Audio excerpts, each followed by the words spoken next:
So yun, welcome ulit sa ating vlog mga panalo. So with Moto Vlog. So for today's vlog, magkakabit tayo ng Spirit Best switch. So turn signal light and hazard. So ito nga pala yun. So makikita nyo itim siya. Tapos yan, itim din sa kabilang side. Okay. Nice one. So ito yung papalit natin mga panalo. Kulay pula para kitang kita, no? So hindi kayo naliligaw ng landas. So gamit tayo ng ply sa pagtanggal. Ayan yung gagamitin natin. So ito na, alisin na natin yung stock. So hilahin nyo lang yan. Ayan, tanggal na siya. Ganun lang magtanggal yan. Ito na yun, oh. Tapos ito yung kabila, hilahin din natin.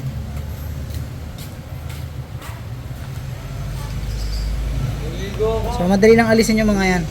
So tanggal na siya mga panalo. Ito na. Ayan, tanggal na yan, ha. Ayan.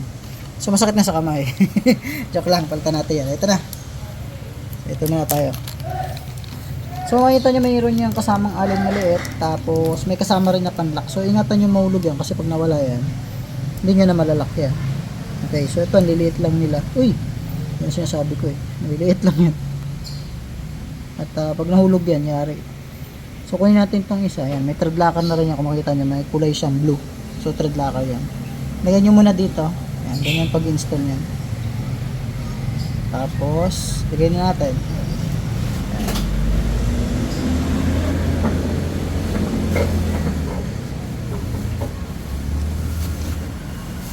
Sikpitan nyo lang. Ayan, okay na siya, maikpit na. Tapos ito ganun din. Uy, bulog. Tayo ng liit kasi tanan nut yan, no? Ay, bolt.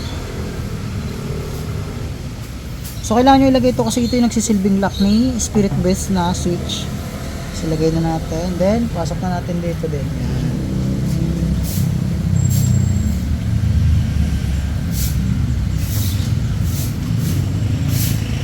Okay, so yun, i-connect na natin. Ayusin natin itong isa para medyo luwag.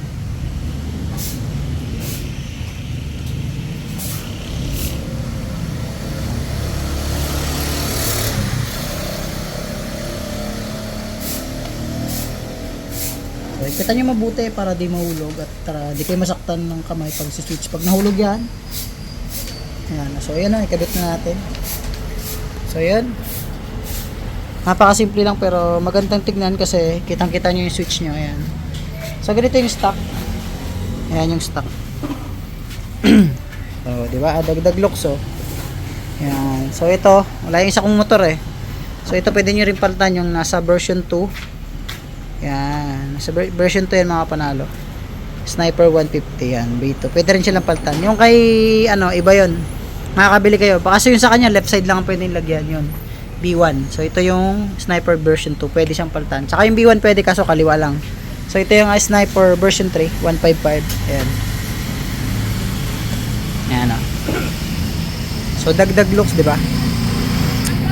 So yun lang mga panalo at sana may natutunan kayo sa maiksing vlog na ito. At yun, pag gusto niyo maglagay niya sa motor niyo, di ba? Makakapag-install kayo ng mga additional mga piyesang maliliit lang pero magandang tignan sa ating motor. Ayan. Peace.